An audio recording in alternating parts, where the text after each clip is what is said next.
જય સિયારામ મિત્રો, હું પ્રકાશ બુવા મારી ચેનલના માધ્યમથી ફરી એક વખત આપને એક એવા ધાર્મિક સ્થાને લઈને આવ્યો છું જ્યાં કહેવાય ને કે ગોગા મહારાજનું પ્રાગટ્ય સ્થાન છે. આ પૃથ્વી ઉપર ગોગા મહારાજ જ્યારે અવતર્યા તે સર્વપ્રથમ આ જગ્યા ઉપર એનું જે પ્રાગટ્ય સ્થાન હતું તે સ્થાનના દર્શન હું આ વિડીયોના માધ્યમથી લઈને આવ્યો છું. તો બની રહેજો, વિડીયોમાં ખૂબ મજા આવવાની છે. સાથે મળીને આનંદ કરીએ. અને આ દાદાના દિવ્ય દરબારની અંદર એવા કામો થાય છે કે આપણે કલ્પના પણ ના કરી શકીએ.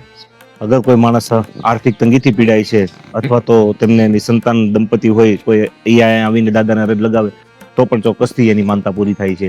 અને એવા તો અનેક કામો અહીંયા દાદાએ કરેલા છે, એના દાખલાઓ છે. તો ચાલો સાથે મળીને આપણે દાદાના દિવ્ય દરબારમાં એવો આનંદ લગાવીએ. અને બીજું કે કેવી અરજ લગાવીએ કે સૃષ્ટિના જીવ માત્રનું કલ્યાણ થાય અને અમારા સનાતન ધર્મનો વ્યાપ વધે.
જય સિયારામ મિત્રો, આજે અમે દાસજ ખાતે કહેવાય ને ગોગા બાપાની ભૂમિ ઉપર છીએ.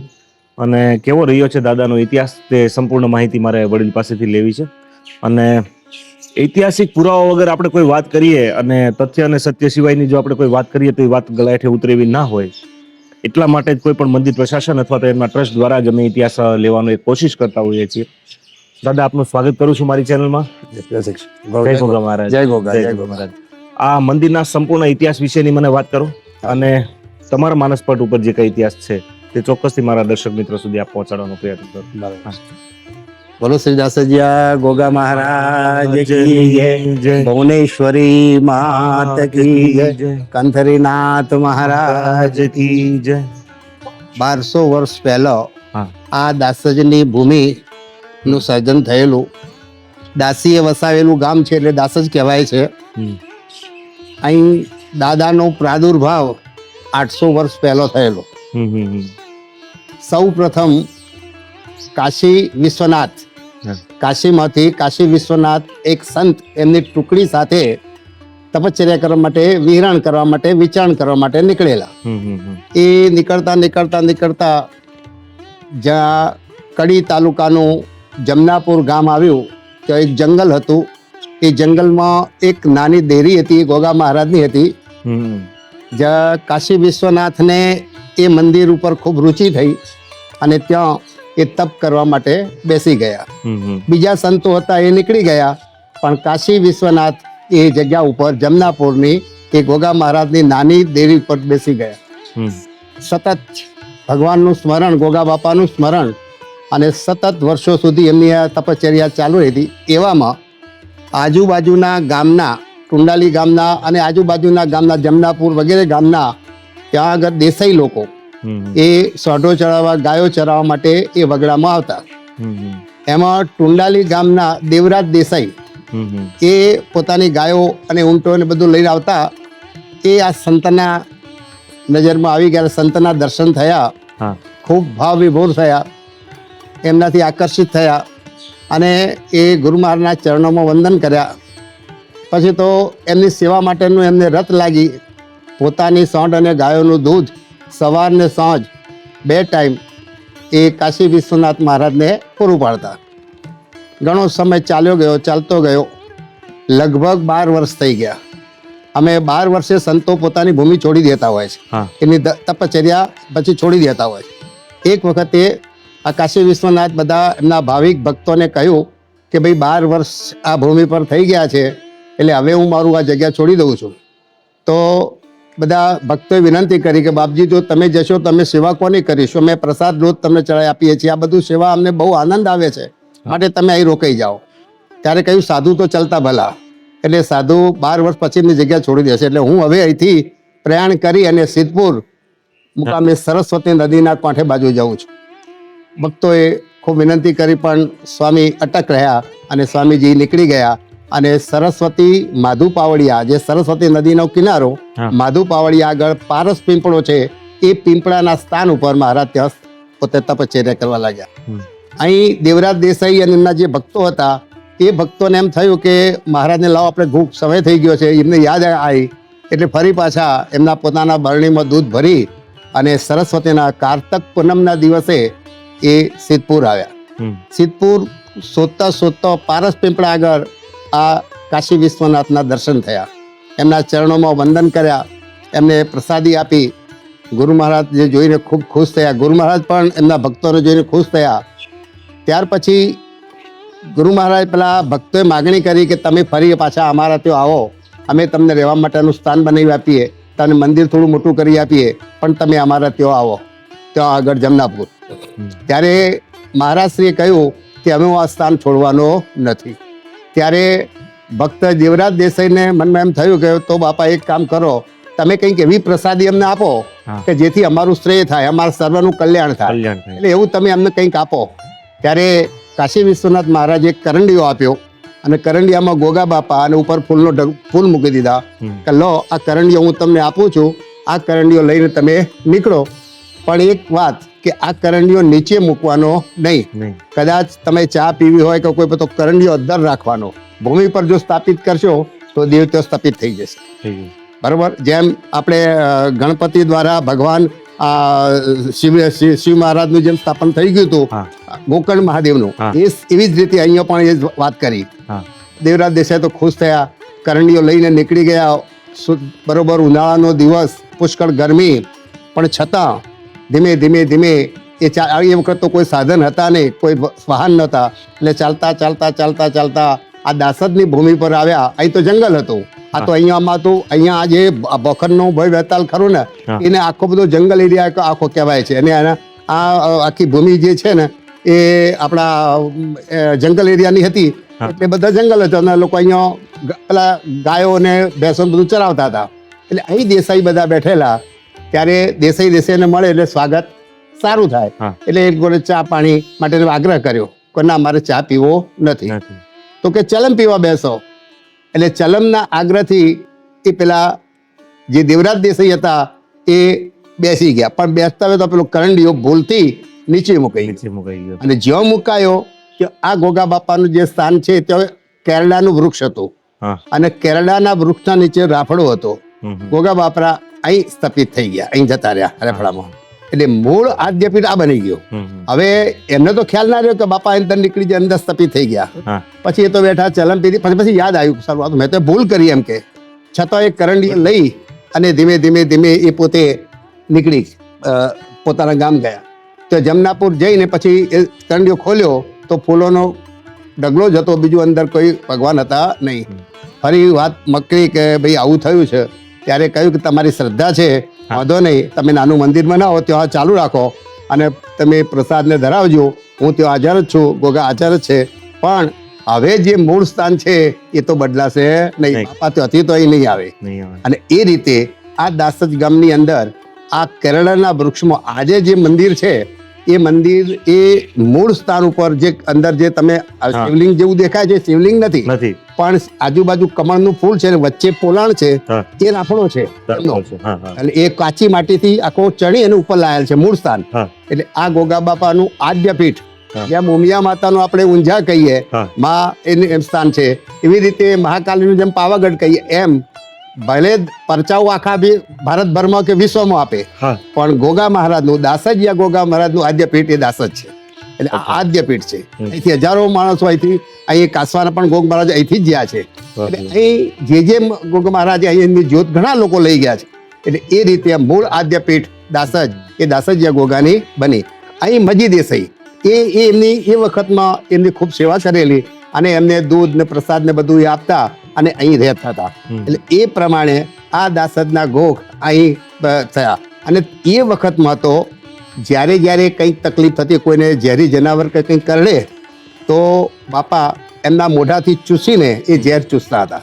અને એ વખત દવાખાના હતા નહીં, આટલી બધી લેટેસ્ટ દવાઓ નથી. એટલે ત્યારે એ આવા ઝેર ચૂસીને પણ ઘણા લોકોના મૃત પાયમાંથી એને જીવંત દાન આપેલું છે. પછી ત્યાર પછી તો અમારા પટેલમાં મગનભાઈ સેતીદાસ ભોવા થઈ ગયા, એમને પણ ઘણા લોકોના શ્રેય કર્યા છે. જે લોકો આ જ સ્થાન ઉપર આવે છે, જે માગણી કરે, કોઈ પુત્રની માગણી કરે, કોઈ ધનની માગણી કરે, કોઈ કઈ માગણી કરે, તો દરેકની દાદાએ બહુ એના અંતઃકરણથી જે માગણીઓ કરી છે એ બધી પૂર્ણ થઈ છે. અને આજે તો લાખોની સંખ્યામાં અહીં દર્શન કરવામાં આવે છે. અમારે અહીંના જે ઉત્સવમાં જે છે, એક તો મોટો નાગપંચમીનો મેળો, આપણા શ્રાવણ વદ પોચમ, લગભગ 2-2.5 લાખ માણસો અહીંયા દર્શન માટે. અહીં ક્યાંય જગ્યા રહેતી નથી, એટલી બધી સવારથી સાંજ સુધી ભીડ રહે છે અને એટલા દાદાના દર્શન માટે અહીં આવે છે. આ સિવાય દર સુદ પોચમે, દર માસની સુદ પોચમે મેળા જેવું જ આયોજન હોય છે અહીંયા દર્શન માટે. અહીં સદાવ્રત પણ ચાલે છે, ઘણા ભક્તો દ્વારા પણ એ આપવામાં આવે છે અને ઘણી વખત એમ આપણા સંસ્થા દ્વારા પણ ભોજન આપવામાં આવે છે. તો આવું સુંદર મજાનું આયોજન કર્યું છે. દિવસે દાદાનો એટલો બધો વિકાસ થયો છે કે એની કોઈ મજા નહીં. જેમ આપણા તિરુપતિમાં જેમ કોઈ દાન લેવા માટે સામે જઈને દાન આપે છે, એમ આ ઉત્તર ગુજરાતનું અમારું આ તિરુપતિ છે. અહીં હવે કોઈ પાવતી લઈને ફરવી પડતું નથી. એટલી દાદાની કૃપા છે, કારણ કે દરેકના મનોરથ, દરેકની ઈચ્છાઓ અહીં પૂર્ણ થયેલી છે. એટલે સામે ચાલીને દાદાના ચરણમાં આવે છે. અહીં ચાંદી પણ આપે, સોનું પણ આપે, પૈસાના ઢગલા પણ આપે. અહીંયા તમે જુઓ કે અહીંયા જે સોનાના બે રૂમ બનાવ્યા છે આખા, જે કરે એટલે 3.5-4 કિલો સોનું અમે 2-3 મિટિંગો કરી એમાં થઈ ગયું. હજુ તો પ્રવાહ ચાલુ છે. એટલે એટલી બધી અસીમ કૃપા છે એમની. મૂળ કારણ દરેકની મનોકામના પૂર્ણ થાય છે. અને દાદા આબાલ વૃદ્ધ, એક બાળકથી મળીને વૃદ્ધ માણસનું પણ કામ કરે છે. આમાં કોઈ જ્ઞાતિ, કોઈ જાતિ, કોઈ ભ્રાતિનો કોઈ ફેર નથી. બધા જ આવે એના દર્શનમાં, એના ચરણમાં. તમારો પ્રેમ, તમારી શ્રદ્ધા એ હોય તો અહીંયા પડે છે. અહીં ઘણા બધા કામ લોકોના થાય છે. આજે પણ અવિરત પ્રવાહ દાદાના ચરણોમાં આવે છે.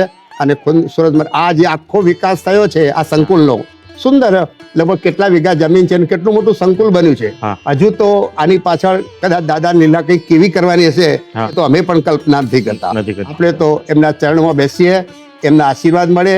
સર્વે સુખીન સંતુ, સર્વે સંતુ નિરામયા, નિરામયા. સર્વે ભદ્રાણી માં કશ્ચિત દુઃખમ ભવેત.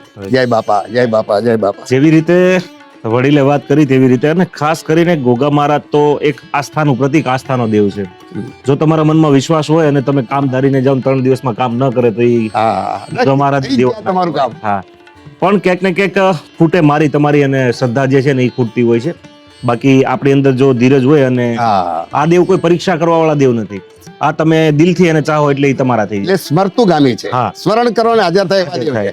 અને દાદા પછી બીજું ક્યારેય એવું બનેલું કે ભાઈ સ્પેસિફિક નાગપંચમીના દિવસે કે કોઈ એવા દિવસે દાદા દાદા- અચૂક દર્શન આપે? દર્શન એવું તો ઘણા અહીં આ સ્થાન ઉપર ઘણી વખત લોકોને દર્શન થયા છે. હા, હા. દર્શન અહીંયા ઘણી વખત આપે છે, નથી આપતા ને આપે છે. હા. તમે કોઈ અમુક, અમે તો સુરત થી અહીં ચાલતા આવે છે. હમણાં આ સાલ પણ અમારા નવેમ્બર માસમાં લગભગ 1000 ની સંખ્યામાં સુરત થી એટલે ટોસિયાવા સાથે મોટે હા. પણ લગભગ 1000 થી 2000 માણસો હા. પદથી ચાલીને 400 કિલોમીટર આ દાદાના વાહ. ઉત્સવ 2027માં મોટો જબરજસ્ત રજા જયંતિનો ઉત્સવ છે. હા. અને એ રજા જયંતિનો ઉત્સવ 5 દિવસ જેને કહીએ છીએ ને કે રસોડું જેને જેટલું જમવું હોય એટલું જમે, એટલા રસોડા ખુલ્લા મૂકવાના છે. વાહ ભાઈ. અને દરેકને આમ જનતાને આમંત્રણ આપવાનું છે. વાહ ભાઈ. અને એટલા દાતાના છે ભગવાનના કે કોઈની કોઈ માજા નથી. એની એટલી બધી અસીમ કૃપા છે. એ તો દાદાનું કામ છે ને દાદાને કરવાનું છે. બસ. આપણે- અને એટલે કશું અટકવાનું હા, નથી, નથી કશું અટકવાનું નથી. એટલે રજા જયંતિ છે ને 2027માં છે અમારે, અને જબર ભવ્ય તો ભવ્ય ઉજવવાની છે. હા. અને એની 4 વર્ષથી અમારી આ કોઈની સકળ ચાલી રહી છે. એટલે એ તો એની અસીમ કૃપા છે. 100%ની વાત છે. અને દાદા ક્યાંક ને ક્યાંક આજ મને કહેવા જો કે મારો જન્મ પણ નાગપંચમીના દિવસે. શું વાહ વાહ. અને- મને એ પણ તમે કહ્યું એટલે મારે બીજું કહેવું પડે. હા. વાસુદેવાનંદ સરસ્વતી મહારાજ હા. એ દત્તાત્રેયના અવતાર છે. હા, હા. એમનો જન્મ પણ નાગપંચમીના દિવસે જ થયેલો છે. થયેલો છે. જ્યારે નાગપંચમી આવે છે મને વાસુદેવાનંદ સરસ્વતી મારા ગુરુ મહારાજ મને યાદ આવે છે. યાદ આવે છે. એટલે એ પણ એમનો જન્મ આ જ છે. અને એમના જન્મ આવે એટલે આપણને બહુ આનંદ જ થઈ જાય. આનંદ થઈ જાય. પણ ક્યાંક ને ક્યાંક દાદાએ જેવી રીતે વાત કરી કે જન્મ મરણ તો એ તો ઠીક છે, આપણી તિથિ એક આપણી મનની એક ભાવ છે કે ભાઈ આપણા ગુરુજી હોય, આપણા માતા પિતા હોય કે ગમે તે, કે આપણા ઈષ્ટ હોય, કૃષ્ણના આપણે જો ઉપાસક હોય તો આપણે જન્માષ્ટમી ઉપર આપણે એટલા બધા નાચતા હોય, કૂદતા હોય, અને એક આનંદ કિલોલ કરતા હોઈએ. પણ ઉત્તર ગુજરાતમાં મેં ગોગાની કૃપા જોઈ છે, ગોગા ઉપર બધાની શ્રદ્ધા જોઈ છે, હા, હા, બરાબર. અને ગોગા ઉપર બધાની ભાવના જોઈ છે, અને ગોગાને બધાનું કામ કરતા પણ મેં જોયા છે. કારણ કે ઉત્તર ગુજરાતીઓ ઘણા મિત્રો અમારી સાથે હાલ તો રાજુભાઈ છે જ, પણ એની જેવા ઘણા જ મિત્રો અમારી સાથે ત્યાં સુરતમાં અમને છે. પણ જય ગોગાના નામ સિવાય એ લોકોની સવાર નથી પડતી. ખાસ કરીને પણ ક્યાંક ને ક્યાંક એ લોકો આર્થિક રીતે કે કોઈ પણ રીતે ક્યાંય એને કોઈ ખામી નથી. હા. એટલે ક્યાંક ને ક્યાંક મને એવું લાગે છે કે જો, અને બીજું ઉડીને આંખે વળગે એવી વાત આપણા પ્રવાસની અંદર મેં દાદા એક વિશેષ નોટ કરી છે કે ઉત્તર ગુજરાતમાં કોઈ એવું મંદિર મેં નથી જોયું કે જ્યાં રહેવા જમવાની કે એવી કોઈ સગવડ ના હોય. બરાબર. પ્રાથમિક સગવડથી સજ્જ જ બધા મંદિરો મને જોવા મળ્યા છે. તમે ગમે તે જગ્યાએ જાઓ, એસી નોન એસી રૂમ બધા, અને નજીવા ચાર્જમાં. એવું નહીં કે તમે આવો એટલે હોટેલ જેવા ચાર્જ લેવામાં આવે. એકદમ સાત્વિક જમવાનું આપવામાં આવે, અને તમારી પ્રાયોરિટી જે કંઈ હોય તે ફૂલફિલ થાય છે અહીંયા. માટે તમે પરિવાર સાથે જો ઉત્તર ગુજરાતની યાત્રાએ આવો છો અને તમને કદાચ એવું વિચાર આવે કે ભાઈ આમાં આપણું બજેટ કઈ રીતનું બને, પણ બહુ જ નજીવા ચાર્જની અંદર 600 રૂપિયામાં તો એસી રૂમ મળે. શું કહેવાનું હોય એમાં બીજું. એટલે તમે ક્યારેય પણ જો ફેમિલી સાથે આ બાજુનો પ્રવાસ કરો છો તો ચોક્કસથી તમને આનંદ થવાનો છે, અને આવા બધા દિવ્ય દર્શનો થવાના છે. તો ચાલો આ દાદાના દિવ્ય દરબારમાંથી આપણે કેવી અરજ લગાવીએ, સૃષ્ટિના જીવ માત્રનું કલ્યાણ થાય, અને મારા સનાતન ધર્મનો વ્યાપ વધે, અને ગાય માતાનું રક્ષણ થાય. બસ આ ભાવના સાથે આ વિડીયો અહીંયા વિરમું છું. જય સિયારામ, જય ગોગા મહારાજ. જય ગોગા મહારાજ. દાસગિયા ગોગા મહારાજ કી જય. જય. સદાય કૃપા એની વરસતી રહે.